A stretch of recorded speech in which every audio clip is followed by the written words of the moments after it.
hello' বন্ধু বান্ধৱীসকল welcome to my channel Selim daily vlogs তো আজি আমি লৈ আহিছোঁ এটা খুবেই গুৰুত্বপূৰ্ণ ৰচনা পৰিৱেশ প্ৰদূষণৰ ওপৰত গোটেই ডিটেইলছ আজি আমি ৰচনাখন দেখিম তো শেষলৈকে ভিডিঅ'টো চাবা আৰু বলা ভিডিঅ'টো ষ্টাৰ্ট প্ৰস্তাৱনা মানুহ প্ৰকৃতিৰ সন্তান জন্মৰ পৰা মৃত্যু পৰ্যন্ত মানুহে পানী বায়ু আগুন আদি প্ৰকৃতিৰ উৎপাদন ওপৰত নিৰ্ভৰশীল কিন্তু উন্নত সভ্যতাৰ নামত আজি মানুহে প্ৰকৃতিক শোষণ কৰি নিজৰ প্ৰয়োজন মেটাবলৈ অহৰহ দহিছে শিল্পকলাৰ বিকাশ যান-বাহনৰ সংখ্যা বৃদ্ধি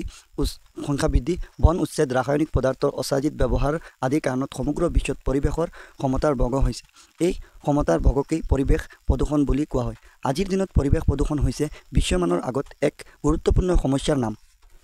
বন্ধুসকল মই কেৱল হেডলাইনছখিনি পঢ়ি দিছোঁ তোমালোকে ষ্টপ কৰি লিখি ল'বা পৰিৱেশ প্ৰদূষণৰ অৰ্থ পৰিৱেশ প্ৰদূষণৰ প্ৰধান কাৰণসমূহ 2-5 পেজ নম্বৰ 5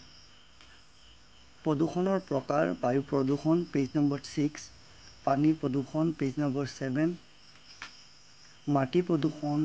পেজ নম্বৰ 8 শব্দ প্ৰদূষণ পেজ নম্বৰ 9 শব্দ প্ৰদূষণ পেজ নম্বৰ 10 আলু প্ৰদূষণ পেজ নম্বৰ 11 প্ৰদূষণৰ প্ৰভাৱ 1 12 নম্বৰ পেজ প্ৰদূষণৰ প্ৰভাৱ 2 13 নম্বৰ পেজ প্ৰদূষণ নিয়ন্ত্ৰণৰ উপায় 1 14 নম্বৰ পেজ প্ৰদূষণ নিয়ন্ত্ৰণৰ উপায় 2 15 নম্বৰ পেজ নম্বৰ 16ত আমি তোমালোকক ওপৰঞ্চি তথ্যখিনি দিছোঁ লাষ্ট পেজ হৈছে তথ্য সংগ্ৰহ NCERT বিজ্ঞান পাঠ্যপুস্তক ভাৰতীয়